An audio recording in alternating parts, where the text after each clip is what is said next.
स्वागत है आप सभी लोगों का मेरे चैनल साइंस टू टेक्नोलॉजी में। मैं अनुपम विपुल आप सभी लोगों का स्वागत करता हूं आज के शो साइंस थर्सडे में। आज हम लोग बात करेंगे गैस पाइपलाइन के बारे में। तो आइए समझते हैं।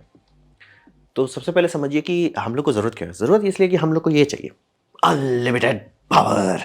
सबको ये अनलिमिटेड पावर चाहिए। तो प्रॉब्लम होता है कि ये मिलने को मिल जाएगा, लेकिन हम लोग चाहते हैं कि कार्बन डाइऑक्साइड हम लोग कम रिलीज करें, क्योंकि इस टाइम पे सब कोई जान समझ चुका है कार्बन डाइऑक्साइड ऐसे बस छोड़ दो हवा में, वैसा चीज़ नहीं है। तो कम से कम मतलब अभी पूरा जीरो तक नहीं पहुंचे, लेकिन एटलीस्ट इतना कर ले, कम छोड़ें। तो कम छोड़ने का सबसे बेस्ट तरीका होता है कि ऐसे सोर्सेस इस्तेमाल करें जिसमें कम रिलीज होता है, यानी कि मेजॉरिटी एनर्जी हाइड्रोजन बॉन्ड से आए, ना कि कार्बन बॉन्ड से। तो हम लोग कोल अगर चलाते हैं, 1 यूनिट बिजली निकालने के लिए हम लोग को लगभग 921 ग्राम के आसपास आपका कार्बन डाइऑक्साइड एटमॉस्फेयर में चला जाता है। वहीं अगर गैस से ये करते हैं तो 404 ही निकलता है, क्योंकि आप समझ गैस में होता क्या, जो नेचुरल गैस कहते हैं वो है क्या, वो है CH4। तो यानी कि उसका मेजॉरिटी एनर्जी आ रहा है वो कार्बन डाइऑक्साइड बनने से नहीं आ रहा है, वो वाटर वेपर बनने से आ रहा है। तो यानी कि उसमें ज़्यादा एनर्जी हाइड्रोजन ही कैरिंग है, तो इसीलिए उसका कम CO2 per unit of energy निकलता है। तो ये दोनों चीज़ का शादी हो रहा है कि हम लोग एनर्जी खूब चाहिए और ऐसा चीज़ से चाहिए कि जिसमें कम CO2 का पोल्यूशन हो। तो नेचुरल गैस सब लोग प्रेफर कर रहे हैं, और नाम में नेचुरल है तो लोग और प्रेफर करते हैं। तो अब बात करते हैं, इसका बहुत बड़ा कैटेगरी है, जैसे कि आपका हो जाए LNG यानी liquefied natural gas, CNG compressed natural gas, PNG piped natural gas, LPG liquefied petroleum gas, और इस तरह का ये सब एक औजार है। अब बात ये समझिए कि गैस में सबसे बड़ा दिक्कत है ना कि उसे गैस है वो। गैस का मतलब ये होता है कि standard ambient pressure and temperature, ये बात समझना बेहद ज़रूरी है। यानी कि जो गैस यहाँ पे गैस है उसे आप यूरोपा में ले जाते हैं, वो ऑब्वियसली ठंडा हो जाएगा, वो लिक्विड में बदल जाएगा। तो ये समझना पड़ेगा standard atmospheric pressure and temperature, यानी कि धरती के नॉर्मल वातावरण में क्या वो पानी है, यानी कि जैसे हम लोग लिक्विड देखते हैं क्या उस तरह का है, जैसे अल्कोहल लिक्विड है स्टैंडर्ड रूम टेम्परेचर पे, क्या ये गैस उस तरह का है? नहीं, ये उस हालात में यानी कि जहाँ पे आप और हम रहते हैं वहाँ पे गैस रहता है। तो उसका सबसे बड़ा साइड होता है बॉटल करके भेजना इधर उधर बहुत दिक्कत होता है। जैसे कि इंडिया के केस में इस तरह के ट्रेन इस्तेमाल किए जाते हैं जिसके पीछे आप देखेंगे बहुत सारे बड़े बड़े बम बम मात्रा में कंटेनर्स रहते हैं। कंटेनर मतलब गैस कैंस रहते हैं, वो सारे कैंस में LPG भर के भेजा जाता है। जब अगर पाइपलाइन का व्यवस्था नहीं है तो ऐसे ही भेजा जाता है, बहुत मात्रा में गैस इधर से उधर कर सकते हैं। लेकिन ये समझिए कि अगर इससे आपका काम नहीं चल रहा है, यानी कि ट्रेन, क्योंकि ट्रेन में बात ये नहीं कैपेसिटी नहीं है, बात होती है कि ट्रेन आप कितना चलाओगे। एक ट्रेन के पीछे दूसरा ट्रेन हर 5 सेकंड में तो नहीं जा सकता ना, कंटिन्यूस नहीं है। तो बात ये बनता है कि उसका थ्रूपुट जो है एक छोटे गाँव का संभाल लेगा कंटिन्यूसली। लेकिन अगर आपको बड़ा शहर चलाना है तब वो बोलेगा भाई बहुत सारे ट्रेन चाहिए होंगे। तो वही बात होता है कि क्या उसे गैस को हम बॉटल कर सकते हैं। LPG आपके घर में सिलेंडर में ही आता है जनरली, तो कर सकते हैं। लेकिन बात वही होता है कि उसको करके शिप करना उतना प्रैक्टिकल नहीं होता। और जैसे जैसे स्केल बढ़ाता जाएगा, यानी कि कितना क्यूबिक मीटर या कितना किलोग्राम गैस आप इधर से उधर कर रहे हैं, वो नंबर आपका जैसे बढ़ते जाएगा, पैकेजिंग करना शिपिंग करना और मुश्किल होता चला जाएगा। तो ये समझना बहुत ज़रूरी है। तो अब आते हैं उस जगह पे जहाँ पे आपको स्केल चाहिए, यानी बम बम मात्रा में चाहिए। जैसे कि आप देश चलाना चाहते हैं, जैसे कि रशिया चाहता है कि हम जर्मनी चलाएं, वैसा अगर आप कुछ करना चाहते हैं तो ये सब सिस्टम नहीं चलेगा। तब तो आपका LNG टैंकर्स भी बोल देगा भाई हमसे नहीं हो पाएगा, ये एक लिमिट तक ही जाता है। तो भाई सुनिए, जैसे ही अगर आपका थ्रूपुट शिप हो चाहे ट्रेन हो ये सबसे नहीं मैच कर पा रहा, तो शांति से इंजीनियर्स लोग बैठेंगे, बोलेंगे भैया हमें गैस पाइपलाइन बना के दे दो, काम खत्म। तो वहीं पे पाइपलाइन आता है। जब आपका ये पैकेजिंग करके शिप करना स्मॉल डिस्टेंस के लिए, रेयर यूजर्स के लिए उतना फर्क नहीं पड़ता, लेकिन जहां पे आपका कंटिन्यूअस यूज है कि भैया डेली खपत हो रहा है, और उस जगह पे आपको गैस पाइपलाइन चाहिए होता है। तो यही समझिए, हम लोग को अनलिमिटेड पावर चाहिए तो यानी कंटिन्यूअस गैस चाहिए। कंटिन्यूअस गैस ये सबसे आ नहीं सकता, ये सबसे लाइएगा उसे, फिर एक स्टोरेज में रखिएगा, फिर स्टोरेज से खपाइएगा, और इतना इनपुट आपको कम रखना है कि अगर 1-2 ट्रेन लेट भी हो जाए तो आपका लटक नहीं जाए। समझ सकते हो, उतना प्रैक्टिकल नहीं होता है। तो अब बात करते हैं कैटेगरीज का, यहाँ साइंस को समझने की कोशिश करते हैं। तो इस तरह का चार्ट आप लोग को बार बार देखने को मिलता होगा। ये चार्ट अगर अच्छे से समझ लेते तो काफ़ी चीज़ आसान हो जाएगा। जैसे कि नेचुरल गैस बोलते हैं है क्या, मेजॉरिटी होता है मीथेन यानी CH4, लेकिन उसमें थोड़ा सा ईथेन भी होता है यानी कि C2H6 भी होता है। फिर उसमें आप नेचर से जब निकालते हैं, यानी जमीन में छेद किया उससे जो आपको मिला, उसमें कभी भी शुद्ध मीथेन नहीं मिलेगा। उसमें मीथेन मेजॉरिटी कंपोनेंट होगी, डिपेंड करता है कौन सा वेल है। कुछ कुछ वेल में बहुत गंदा मीथेन मिलता है, यानी कि उसमें आपको 60% से लेकर 70% सिर्फ मीथेन मिलेगा, तो वो गंदा है। और कुछ कुछ शुद्ध होता है जहाँ पे आपको ऑलमोस्ट 80 या 90% शुद्ध मीथेन निकलने लगता है, तो सबको अच्छा क्लीन गैस वेल कहा जाएगा। तो वही समझिए मीथेन। तो उसमें और क्या होता है, इंप्योरिटीज, सल्फर होता है, जैसे आपका बायोगैस में होता है एक्जैक्टली वही सारे कंटामिनेंट्स होते हैं। उसमें एक CO2 होता है, इथेन होता है, प्रोपेन होता है, ये सब का भी मिक्स रहता है। तो हम लोग जिसको कहते हैं लिक्विफाइड पेट्रोलियम गैस, यानी कि जिससे आप खाना बनाते हैं घर में, यानी कि LPG होता है प्रोपेन और ब्यूटेन मेजॉरिटी। उसमें भी थोड़ा सा ये है, क्या बोलते हैं आपका मीथेन है, थोड़ा सा आपका प्रोपेन है, ये सब थोड़ा थोड़ा मिक्स हमेशा रहता है कभी भी। इसीलिए ये सब बॉर्डर में दिखाया जाता है, ऐसा नहीं कहते CH4 मतलब काम खत्म, ऐसा नहीं होगा। इसीलिए देखिए गैसोलीन इतना बड़ा रेंज है, C5 से लेके C12 तक का रेंज है, केरोसिन C13 से C15 तक का रेंज है, डीजल को देखें C15 से C18 तक का रेंज है, हमेशा ये सब में रेंज होगा। तो अगर आप एक रेंज को सेलेक्ट करते हैं कि ये रेंज को हमको फिल्टर करके दे दो, तो वो होता है C3 से C4, जिसे हम लोग कहेंगे लिक्विफाइड पेट्रोलियम गैस। ये आपका समझ लीजिए फॉसिल फ्यूल से यानी क्रूड ऑयल से निकाला जाता है जो उसे बनाते हैं। फिर उसमें आप स्टिंक ऐड करते हो, क्योंकि ये सब समझ लीजिए मेजॉरिटी इसमें जितना चीज़ है ये है क्या बोलते हैं स्मोकलेस और टेस्टलेस, मतलब आप डिटेक्ट नहीं कर सकते लीक कर रहा है मीथेन, मतलब जब तक बहुत नीचे नहीं आते जहाँ पे वो मतलब सीधा सीधा अल्कोहल लेवल में नहीं आ जाता, तब तक आप इसे नहीं डिटेक्ट कर सकते। तो सब में थोड़ा सा स्टिंक डाला जाता है, मीथेन हो चाहे प्रोपेन हो, ब्यूटेन, प्रोपेन ब्यूटेन में खासतौर पर डाला जाता है, ताकि अगर आपके घर में लीक हो रहा हो आपको पता चले। और ये सब में एक और दिक्कत बात ये होती है कि ये सब गैस भारी होती है, यानी कि मान लीजिए अगर लीक हो रहा है और लोग सोए हुए हैं, तो गैस जो है ना नीचे से रूम में भरने लगे, भले मान लीजिए आग नहीं लगता, कोई सोर्स नहीं है इग्निशन सोर्स, ठंडा का मौसम है, इग्निशन नहीं होने वाला है, लेकिन आराम से वो धीरे धीरे नीचे से ऑक्सीजन डिस्प्लेस करते करते करते ऊपर जाएगा। एकाएक आप बिस्तर में लेटे हुए हैं, धड़धड़ा के गैस का लेवल इतना आएगा आप सफोकेट कर जाएंगे। मीथेन के साथ वो प्रॉब्लम नहीं कि मीथेन ऊपर चला जाता है, तो ये समझना बहुत ज़रूरी है, इसीलिए हमेशा उसमें स्टिंक डाला जाता है कि आपको तुरंत अलर्ट हो जाए भैया कुछ गड़बड़ है। फिर ये सबको अगर आप स्टोर करेंगे तो कैसे स्टोर करेंगे, तो लिक्विफाइड कह रहे हैं तो ये समझना जरूरी है, इसका ये मतलब नहीं कि वो लिक्विड है, लिक्विफाइड हम लोग बोलते हैं, तो उसका क्या मतलब है, उसका मतलब है कि उसे प्रेशर से आप लिक्विड कर रहे हैं, यानी कि अगर एलपीजी टैंक से आप लिक्विड निकालेंगे वो लिक्विड रहेगा नहीं ज़्यादा देर, मतलब वो लिक्विड बहुत केसेस में कोई निकलेगा भी नहीं होगा। गर्मी में ट्राई कर रहे हैं, ठंडे मौसम में ट्राई करें, कुछ देर के लिए थोड़ा सा लिक्विड निकलेगा, जैसे ही उसका प्रेशर इक्वलाइज होगा कि भैया ओ हमारा प्रेशर कम हो गया है, वो सीधे सीधे इवेपोरेट करने लगेगा। इसीलिए उसे एलपीजी सिलेंडर जो होता है प्लास्टिक का बोतल जैसा नहीं है, जैसे आप केरोसिन को प्लास्टिक बोतल में इधर उधर कर सकते हो, पॉलिथीन में भी कर सकते हो, एलपीजी के साथ नहीं कर सकते। एलपीजी को एलपीजी रहने के लिए उसे बम बम प्रेशर चाहिए। कितना प्रेशर चाहिए? 10 बार्स तक का चाहिए, या उससे कुछ डिजाइन में 15 बार्स तक भी जाता है। तो ये समझिए प्रेशर होना चाहिए टैंक में, तभी वो लिक्विड स्टेट पे लॉन्ग टर्म रहेगा। नहीं तो अगर वैसा करते हैं कि लिक्विड आप निकाल देते हैं एलपीजी टैंक से, कुछ देर के अंदर वो इवेपोरेट कर जाएगा। इसीलिए हम लोग उसे कहते हैं लिक्विफाइड, आप प्रेशर से लिक्विफाई कर रहे हैं। अब आते हैं हम लोग नेचुरल गैस। तो नेचुरल गैस जिससे मतलब देश मार्केटिंग करता है कि भैया ये हमारा नेचुरल गैस है, ये हम शिप कर रहे हैं, वो सब नेचुरल गैस का रिकॉर्ड होना चाहिए कि वो 90% से ऊपर CH4 हो, या मिनिमम 90% CH4 हो, तभी उसे नेचुरल गैस कहेंगे। क्योंकि ऐसा नहीं होता कि आपका गैस वेल से निकला और सीधे भेज दिया जाएगा, वो हमेशा फिल्ट्रेशन से जाएगा, हमेशा प्रोसेसिंग से जाएगा, रिफाइनरी से जाएगा, तब जाके आपको बेचा जाएगा। तो उस टाइम में उसका रेटिंग होना चाहिए 90% CH4। अब इसी को अगर आप ठंडा कर देते हैं, रशिया में जाके चिल कर देते हैं -162 डिग्री सेल्सियस तक, तो उसे हम लोग कहते हैं लिक्विफाइड नेचुरल गैस। और इसका एक और फायदा होता है, इस टेम्परेचर पे बाकी सारी चीज़ बहुत पहले से अलग हो जाता है। यानी कि मान लीजिए अगर आपको बायोगैस है, उसमें बहुत कंटामिनेट है, CO2 का कंटामिनेशन है, वाटर वेपर का कंटामिनेशन है, सल्फर का कंटामिनेशन है, वो सब आपको हटाना, लिक्विफाई कर दो, क्योंकि इस टेम्परेचर पे सिर्फ एक ही चीज़ रहेगा, बाकी सारा चीज़ पहले ही अलग हो जाएगा। तो लिक्विफाइड नेचुरल गैस करते हैं, इसे शिप्स में डाला जाता है और शिप किया जाता है, इससे देश चलते हैं कुछ कुछ दिन के लिए। तो समझ बहुत बड़ा मात्रा में आपका डेंसिटी छोटा कर रहा है, क्योंकि लिक्विफाइड किया जाए, और ये लिक्विफाइड टेम्परेचर पे, प्रेशर पे नहीं, यानी कि इसका टैंक में प्रेशर आप नापेंगे वो और एम्बियंट आएगा। ये हो गया। इसी से मतलब देश कैसे चलता है, लिक्विफाइड नेचुरल गैस से खरीदा बेचा जाता है। दूसरा था कंप्रेस्ड नेचुरल गैस। अगर आपके देश टू देश, जैसे कि मान लीजिए रशिया टू किसी और जगह पे है, तो उसमें कंप्रेस्ड नेचुरल गैस बेचा जाता है। अब कंप्रेस्ड नेचुरल गैस जो गाड़ी उड़ी में इस्तेमाल होता है, जैसे आप CNG दिल्ली उल्ली में देखते हैं या नॉर्दर्न एरियाज में देखते हैं, तो वो सब होता है 200 to 250 बार्स। ऐसा क्यों? क्योंकि वो ऊपर वाला एरिया है, यानी कि वो मीथेन है, शुद्ध मीथेन, मतलब कोशिश की जाती है एकदम एकदम शुद्ध मीथेन रहे, तो उसको समझ ले प्रेशर बहुत ज़्यादा चाहिए होता है। जितना आप नीचे आते जाएंगे प्रेशर कम होते जाएगा, जितना ऊपर जाएंगे उतना ज़्यादा प्रेशर चाहिए उसे लिक्विड रखने के लिए। तो मीथेन को बहुत ज़्यादा प्रेशर रखते हैं और लिक्विफाई नहीं कर पाते, समझिए उसको 250 बार्स कर रहे हैं तो भी वो लिक्विड नहीं बनेगा, उसको और प्रेशर चाहिए लिक्विड करने के लिए। टैंक उस पॉइंट पे हो जाता है भाई नहीं होगा, तो इसीलिए हम लोग सिर्फ 200 से 250 बार्स तक रखते हैं। आप लोग कभी गैस का स्टेशन पर ध्यान देखेंगे, उसमें एक तो काउंटर रहता है, उसमें बार लिखा रहता है, ध्यान से देखिएगा आपको समझ में आ जाएगा।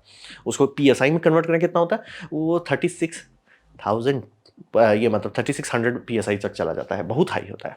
फिर आप कहते हैं हैवी हाइड्रोकार्बन, यानी कि हाइड्रोकार्बन का नीचे वाला जाता है, जैसे कि आप ब्यूटेन हो जाए, प्रोपेन हो जाए, जो आप लोग लाइटर देखते हैं क्या पता है, ब्यूटेन लाइटर है, तो ब्यूटेन प्रोपेन ये सब हो जाए। तो ये समझिए फिजिक्स क्लियर है। आप जैसे जैसे इसमें कार्बन की शादी बढ़ाते चले जाएंगे, कार्बन ज़्यादा है ना बांध के रखता है, लोगों को चिल रखता है। हाइड्रोजन जो है ना बहुत नौटंकी है, कोई काम का नहीं है जब तक उसे कार्बन बांध के नहीं रखता। तो अगर आपको हैवी हाइड्रोकार्बन मिलता है तो आपको मिलता है डेंसिटी, यानी कि 1 लीटर में आप कितना रख सकते हैं वो बहुत हो जाता है। अगर लाइट आते हैं, मतलब ऊपर जाने लगता है कि यार हाइड्रोजन को मतलब फ्री रहने दो, कार्बन से ज़्यादा शादी मत कराओ, तो मीथेन की तरफ अगर आप जाते हैं तो आपके पास कार्बन डाइऑक्साइड कम मिलता है, लेकिन एनर्जी डेंसिटी खराब हो जाती है, यानी कि वो कंटिन्यूस गैस से भेजना पड़ेगा। तो यही दोनों के बीच में आपको बैलेंस करना होता है। तो इसीलिए हम लोग प्रोपेन ब्यूटेन सबको टैंक ये प्रेशराइज करके डालते हैं, क्योंकि सेंस बनता है। क्या मीथेन के साथ आपको सिलेंडर दिया जा सकता है? हाँ, मीथेन के सिलेंडर आते हैं, इंडस्ट्रियल प्रोसेस में यूज़ होता है, लेकिन बात है कि वो प्रैक्टिकल नहीं है। अगर घर में आप खाना बनाने की कोशिश किया, बार बार सिलेंडर खत्म हो जाएगा। ऐसा नहीं कि उसमें एनर्जी नहीं है, जस्ट लाइक डेंसिटी नहीं है। तो एक बहुत बड़ा सिलेंडर रहेगा, बहुत थोड़ा सा उसमें कैपेसिटी रहेगा। तो वही दोनों को हम लोग को बैलेंस करना होता है, या तो डेंसिटी लीजिए या तो लो CO2 लीजिए, दोनों एक साथ नहीं मिलेगा। और स्टिंक हमेशा डोमेस्टिक यूज़ में डाला जाता है। ये समझिए कि अगर आप इंडस्ट्रियल पावर प्लांट चला रहे हैं या कोई आपका जनरेशन है, जैसे कि नेचुरल गैस पावर प्लांट है, वो सब में आपको स्टिंक नहीं मिलेगा। सेफ्टी के लिए डाला जाए तो बात अलग है, लेकिन जनरली नहीं डाला जाता है, क्योंकि वो सब इतना बड़ा मात्रा में कंज्यूम कर रहा है कि भैया वो स्टिंक ही खत्म होने लगेगा। तो इसीलिए स्टिंक डोमेस्टिक यूज़ का ही चीज़ है। जनरली अगर आप देश से LNG किसी को बेच रहे हो, उसमें स्टिंक नहीं डाला जाएगा। जब LNG प्रोसेसिंग प्लांट में आएगा, टर्मिनल में आएगा, तब उसमें छिड़खानी करना है तो किया जाएगा। और सेफ्टी के लिए यूज़ होता है, स्केल में नहीं होता है। तो उसमें जो गैस पाइपलाइन भेज रहे हैं उसमें जनरली नहीं डाला जाएगा। ये सब हो गया कैटेगरी ऊपर वाला, मीथेन से लेके ब्यूटेन तक समझ लीजिए। अब बात करते हैं पाइपलाइन का। तो पाइपलाइन समझिए कि जब आपको पूरा देश को चलाना है, जैसे भारत देश को चल रहा है, इसमें जितना ब्लैक लाइन्स है ये सारा पाइपलाइन है। ये थोड़ा पुराना मैप है, ये 2019 का है, और इंडियन गवर्नमेंट इस पर और कोशिश करी, कुछ सारे और मैप्स बनाए यहाँ से यहाँ तक के लिए। और इस बार इंडिया थोड़ा यूनिक चीज़ कर रहा है, LPG पाइपलाइन बिछा रहा है।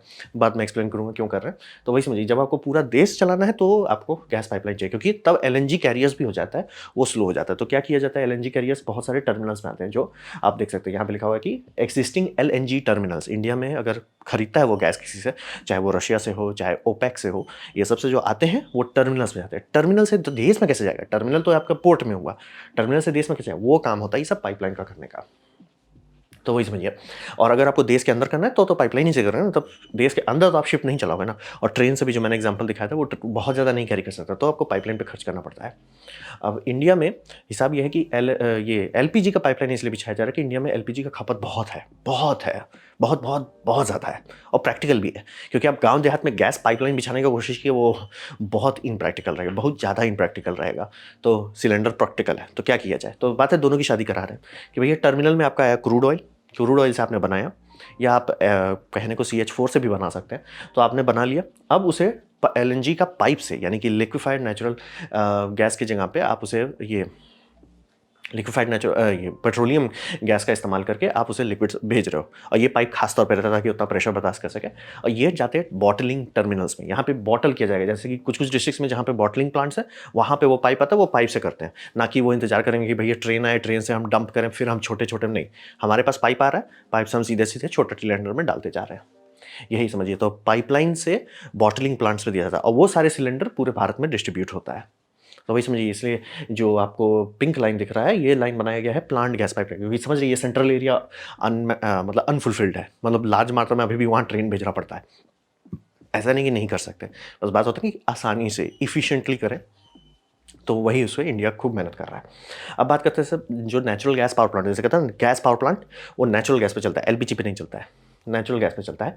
वो सबको कंटिन्यूसली चाहिए, क्योंकि मैंने बताया ना, आप CH4 जा रहे हो, हाइड्रोजन आपका ज़्यादा निकल रहा है और आपका CO2 इमिशन कम हो रहा है, ये बेनिफिट है। साइड इफेक्ट डेंसिटी नहीं है। उसका मतलब बहुत गैस खाएगा, मतलब अपना समझ के वो गैस पिएगा। तो उसके लिए तो बिना पाइपिंग के तो चलना ही नहीं है। उसके लिए तो समझिए जो टर्मिनल्स होते हैं, टर्मिनल से भी बहुत बड़े बड़े सेक्टर्स होते हैं, मतलब कि वो सेक्टर में LNG आएगा, LNG को रीगैसिफाई किया जाएगा, यानी कि उसे थोड़ा बॉईल करने देंगे। तो बॉईल कैसे करते हैं? शांति से हवा छोड़ देते हैं, मतलब हवा LNG के लिए बहुत गर्म है, तो आराम से वो धीरे धीरे गर्म हो जाता है, और फिर वो उसको प्रेशर बनता है, प्रेशर से वो फीड कर देते हैं। तो ये हो गया आपका, जाते हैं पावर प्लांट्स, और पावर प्लांट्स कंटिन्यूसली इसको खपाते रहते हैं, कंटिन्यूसली ये हो जाता है। अब क्योंकि ऑब्वियसली उसको बहुत ज़्यादा चाहिए। फिर समझिए रशिया इस मामले में दादाजी है पूरा दुनिया का, क्योंकि उनके पास इतना एडवांस पाइपिंग नेटवर्क बनाया गया था, यूरोप इतना ज़्यादा खरीदने को राज़ी हो गया था कि सीधे यूरोप और रशिया के बीच में एक ब्रिज है, लैंड ब्रिज समझ लीजिए। हिसाब यह है कि रशिया का गैस वेल जो है, जहाँ पे गैस निकल रहा है वहाँ से वेल लीजिए, उसके बगल में रिफाइनरी डालिए, रिफाइनरी से पाइप डालिए, वो पाइप सीधे जर्मनी तक का पावर प्लांट तक जोड़ दिया गया। इतना बढ़िया उन्होंने लिंक किया हुआ था। इसीलिए पुतिन जब 2014 में क्राइमिया पे डप्पा मारा था तो कोई कुछ कर नहीं पाएगा, भैया वो पाइप काट देगा तो क्या होगा। तो अब क्यों रोक ले रहे हैं पुतिन को? बात है कि अब रिन्यूएबल्स बोला भाई हम लोड संभाल लेंगे। 2022 का रिन्यूएबल परसेंटेज 22% से ऊपर चला गया था, और गैस का कम था। तो वही समझिए कि इसीलिए रशिया था बहुत बड़ा बात की, पूरा यूरोपियन यूनियन को गैस वही दे रहा था। और गैस फील्ड से पावर प्लांट डायरेक्ट लिंक था उनके पास कि मतलब हम यहाँ बंद करेंगे 1-2 घंटे के अंदर, 1-2 घंटा कहना गलत होगा क्योंकि हर कंट्री जो है अपने अंदर एक प्लांट रखती है सेफ्टी के लिए कि भैया हम गैस पाइपलाइन को, क्योंकि पाइपलाइन को भी तो आपको बंद करना होगा ना मेंटेनेंस के लिए, सेफ्टी के लिए या इंसिडेंट के लिए, तो उसमें हमेशा एक बफर प्लांट रहता है। तो वो बफर प्लांट मतलब समझिए गैस स्टोरेज, जो आप लोग शुरू में सुने होंगे 2021 के स्टार्टिंग में कि मतलब यूरोप अपना गैस को फिल कर रहा है, फिर जब वॉर स्टार्ट हो गया तो हाँ भैया गैस सब लोग थरथरा के अपना गैस स्टोरेज 100% तक करो। तो यही समझिए हर देश में होता है, इंडिया में भी स्टोरेज प्लांट्स है, जितने भी टर्मिनल्स हैं सबके पास इतनी कैपेसिटी रहती है कुछ दिन के लिए देश को संभाल सकता है बिना कोई दिक्कत है। मतलब कल को सारे बोट्स आने बंद हो जाए तो भी इंडिया कल एकाएक ऐसे नहीं, ओ भैया गैस खत्म हो गया, वैसा नहीं होगा। 1-2 दिन तक मतलब कोशिश की जाती है कि कुछ दिन का शांति रहे, उतने टाइम में आपको पॉलिटिशियंस लोग संभाल लें क्या करना है। तो पाइपलाइन का यही लॉजिक रहता है। अब बात करते हैं डोमेस्टिक, जो आजकल काफ़ी पॉपुलर हो रहा है। तो हिसाब ये समझिए ज़्यादा कुछ अलग चीज़ नहीं है, बस अलग तरीका है ट्रांसफ़र करने का। आप बॉटल करके सेंड करने की जगह पे सीधे पाइप भेज दे रहे हो। ये जनरली हाई रेसिडेंस मतलब हाई डेंसिटी एरिया में ही सेंस बनता है, प्रैक्टिकल नहीं आप गाँव देहात में करें जहाँ पे बहुत ज़्यादा लोग हैं, जैसे मुंबई हो जाए, बैंगलोर हो जाए, मतलब समझिए गुजरात के कुछ अच्छे एरियाज़ हो जाए, वहाँ सब पे सेंस बनता है, लेकिन उससे ज़्यादा अभी सेंस नहीं बनता है।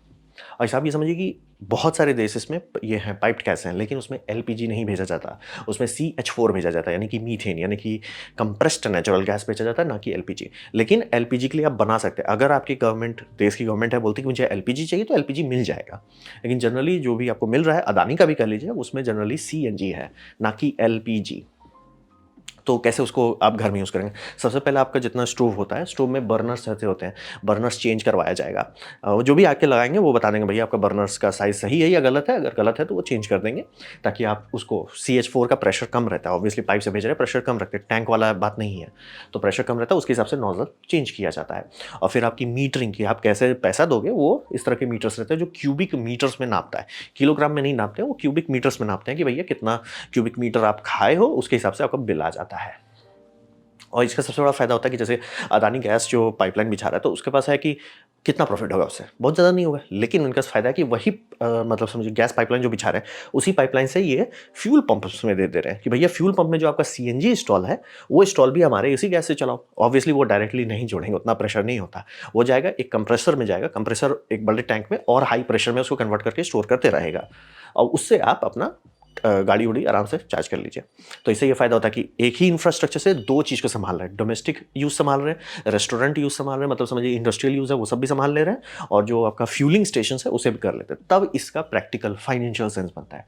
तो अगर आप वैसे स्टेट में हैं जहाँ पे बहुत कम सीएनजी पेनिट्रेशन है, यानी कि सीएनजी की गाड़ियाँ एकदम ना के बराबर है, चांसेस कम है कि डोमेस्टिक वाला आपका किया जाएगा, क्योंकि तब करने के लिए सेंस बनता है एलपीजी वाला करो। एलपीजी उतना प्रैक्टिकल नहीं होता, क्योंकि पाइप में ये भी हो सकता है ना कि कहीं कहीं पे प्रेशर ड्रॉप करने लगा, वो वहाँ पे इवेपोरेट किया, या लिक्विड रहा तो लिक्विड जाम होने लगा।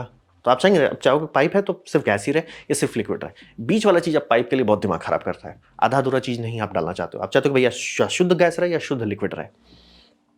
तो इसीलिए सीएनजी प्रेफर किया जाता है। और सीएनजी का ये फ़ायदा होता है कि अगर आपको कोई भी कंपनी बोल रही है ये इन्वायरमेंटली फ्रेंडली है, यानी कि वो एलपीजी की जगह पे सीएनजी इस्तेमाल कर रही है, यानी कि पर यूनिट ऑफ एनर्जी जो उससे निकलेगा, थर्मल एनर्जी, गर्मी निकलेगा, उसमें कितना CO2 निकलेगा वो कम होगा, क्योंकि CH4 है, मेजॉरिटी आ रही है हाइड्रोजन से, ना कि कार्बन से।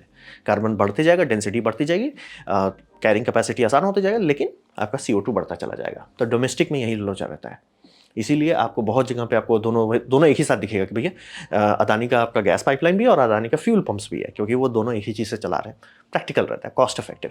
और आपके घर में जो भी आएगा इंस्टॉल करेगा वो सबसे पहले आपका बर्नर चेक करेगा कि भैया बर्नर में आपका हम ध्यान से देख लेते हैं। अब बात करते हैं भविष्य में इसका क्या होने वाला। तो यहाँ समझिए कि हर कंट्री जो है अब ट्रांजिशन कर रही है रिन्यूएबल्स की तरफ। क्यों? देश को आज़ादी चाहिए ना। जैसे यूरोप के पास बॉल्स नहीं थे, 2014 में ढप्पा मार लिया, अगर मैं कुछ नहीं कर सकते, अरे भैया ऐसे नहीं करो, और रशिया को बताया चुप, गैस काट देंगे, चुप रहो। अब क्या, गैस का काट हम काट देते हैं। अब यूरोप बोला हम गैस काट देते हैं ना सर, आप तो 20% हम आपसे ले रहे हैं, या तो 20% हम रिन्यूएबल दें, हमारा रिन्यूएबल का दाम घटते जा रहा है, आपका गैस का दाम बढ़ते जा रहा है, तो एक पॉइंट के बाद तो हमें वो रिन्यूएबल्स में जाना ही था सर, डायरेक्ट कूद जाते हैं। और इसीलिए गैस का डेवलपमेंट खूब हो रहा है, क्योंकि कोल से बेटर है। और रहा बात की जब इंडिपेंडेंस की तरफ सब लोग जा रहे हैं, तो धड़धड़ा के ऐसे नहीं होगा ना कि आज हमारे पास 100 कोल पावर प्लांट है, कल एक सारे पावर प्लांट बंद हो जाएंगे, वैसे नहीं चलेगा। फेज आउट किया जाए, तो फेज आउट के लिए गैस को सब लोग प्रेफर कर रहे हैं। क्यों? क्योंकि उसमें सुपर क्विक रिस्पॉन्स है, यानी कि कोल पावर प्लांट्स जो बनाए जाते हैं उसका रैंप अप और रैंप डाउन टाइम, यानी कि कितना स्पीड से वो रैंप अप करेगा, कितना डाउन करेगा, वो बहुत धीमा होता है। मतलब कि लाइन। अब प्रॉब्लम ये है कि आप विंड डाल रहे हैं, सोलर डाल रहे हैं, ये दोनों जो है थोड़ा डायनेमिक है। खासतौर पे विंड, विंड मतलब धड़धड़ा के आपका बहुत ज़्यादा बिजली देने से तब धड़धड़ा के कम करता है। तो कोई चीज़ चाहिए जो ग्रिड में उसको संभाले रहे, तुम ज़्यादा हो रहे हम अपने आप को कम कर ले रहे, तुम कम हो रहे हम अपने आप को बढ़ा रहे, समझ, थ्रोटल थ्रोटल करता रहना चाहिए। तो गैस उसमें सबसे क्विक रिस्पॉन्स देता है, प्लस CO2 भी कम देता है। तो सब लोग इसीलिए ट्रांजिशन कर रहे हैं। यही कारण था कि जो यूरोपियन यूनियन कूद पड़ा कि भैया हमें गैस से ही सब चीज़ चलाना है, इसलिए उनका कोल पावर प्लांट्स बंद कर दिए गए थे, जो कि दोबारा स्टार्ट करना पड़ा पुतिन की जगह में। लेकिन उतनी ज़रूरत नहीं पड़ी, वो सेफ्टी के लिए उन्होंने वार्म अप करके रख दिया, लेकिन ज़्यादा ज़रूरत नहीं पड़ा। इंडिया भी काफ़ी सारा गैस प्लांट इसीलिए बना रहा है कि पर यूनिट बिजली में कम CO2 बनेगा, और इससे हर कोई वर्ल्ड वाइड ग्रिड बना है, यानी गैस के पाइपलाइन हर जगह बिछाए जा रहे हैं, अलग अलग कंट्री से बिछाए जा रहे हैं। ऐसा नहीं कि सिर्फ रशिया वाला बात है बहुत सारी और कंट्री भी चाहती है कि हमारा गैस एक दूसरे से जुड़ा रहे। जैसे अगर आप जोड़ देते हैं तो सबका फायदा होता है, अगर आप डिक्टेटरशिप हटा देते तो सबका फायदा होता है। तो जोड़ने में ही फायदा, तो लोग कोशिश भी कर रहे हैं। और एटलीस्ट देखिए इंडिया के अंदर ही कोशिश की जा रही है कि जितने ज़्यादा गैस लिंक्स रहें उतना बल्ले बल्ले रहेगा। अब यहाँ पे आपको एक इंटरेस्टिंग बात बताते हैं। CH4 आप जैसे बना रहे हो या मान लीजिए खरीद रहे हैं कहीं से, आपको होता है कि यार CH4 तो ठीक है, लेकिन हमें चाहिए डीजल। मान लीजिए घर देश में डीजल का खपत बहुत होता है, बम बम होता है, और आपके पास आ रहा है नेचुरल गैस, तो आप क्या करोगे?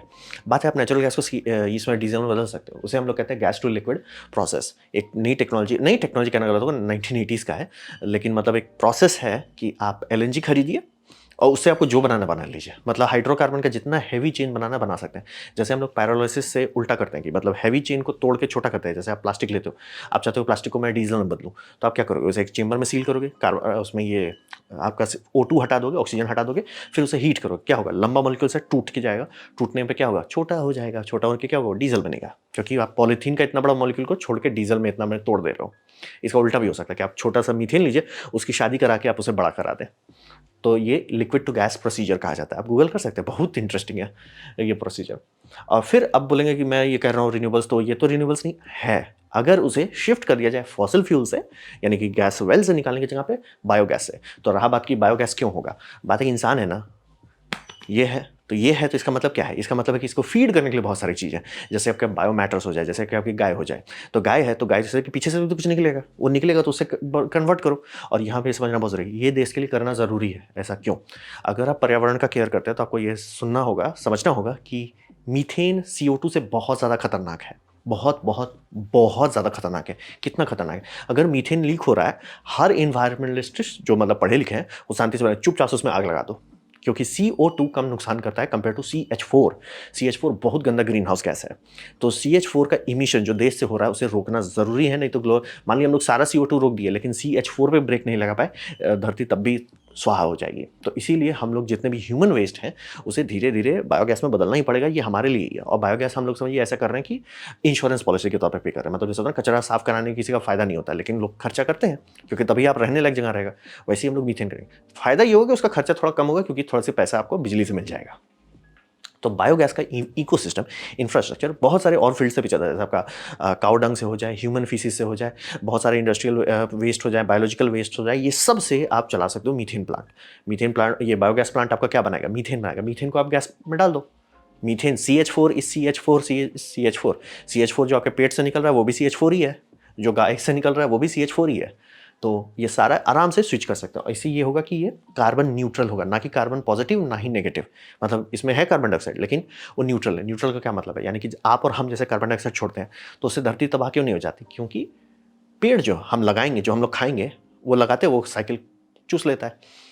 पेड़ चूस लिया, पेड़ चूस के उसको कन्वर्ट कर दिया हाइड्रोकार्बन पे, उसे हम लोग खा लिए, हमारा बॉडी फिर से निकाल दिया, फिर से नेक्स्ट जनरेशन जो होगा प्लांट का वो फिर से खाएगा। और ये करने की एनर्जी कहाँ से आ रही है? सन से। तो हम लोग समझिए घूम फिर के सोलर एनर्जी पे सब चीज़ चल रहा है। हम लोग को बस वही इंडस्ट्रियल लेवल पे करना है। तो इसीलिए बायोगैस तो हर चीज़ के लिए बनाना ही पड़ेगा। और जितना हम लोग ऑर्गेनिक फर्टिलाइजर के पीछे भाग रहे हैं वो सब में भी ये बनेगा। तो वही समझिए कि 1 अरब की आबादी है, उनका पूप अगर आप कन्वर्ट कर देते हैं मीथेन में, बहुत मीथेन मिलेगा। क्या पूरा देश चला सकते हैं? नहीं, लेकिन इतना जरूर कर सकते हैं कि रिन्यूएबल्स में आप जो शिफ्ट कर रहे हो, तो रिन्यूएबल्स का जो अप डाउन है वो बोलेगा भाई हम संभाल लेंगे, थारा भाई संभाल लेगा, वो आप जरूर कर सकते हो। तो यही समझिए, इसीलिए ये लॉन्ग टर्म प्रोजेक्ट है। इस पर गैस पाइपलाइन करना, ओ कल को ये यूजलेस है ना जी ना, कल भी इसका यूज़ रहेगा, कल भी इसका फायदा रहेगा। हम लोग बस धीरे धीरे पहले नेचुरल गैस लेंगे, उसका स्ट्रक्चर बनेगा, फिर धीरे धीरे उसमें बायोगैस से ट्रांजिशन कर देंगे। तो यही समझिए हम लोग आने वाले टाइम में कर रहे हैं। इसीलिए इसमें इन्वेस्टमेंट जो हो रहा है कोई नहीं रोक रहा कि भैया करते जाओ, लॉन्ग टर्म पे करते जाओ, लॉन्ग टर्म में हमें फ़ायदा मिलेगा। तो ये था मेरा प्रेजेंटेशन गैस पाइपलाइंस के बारे में।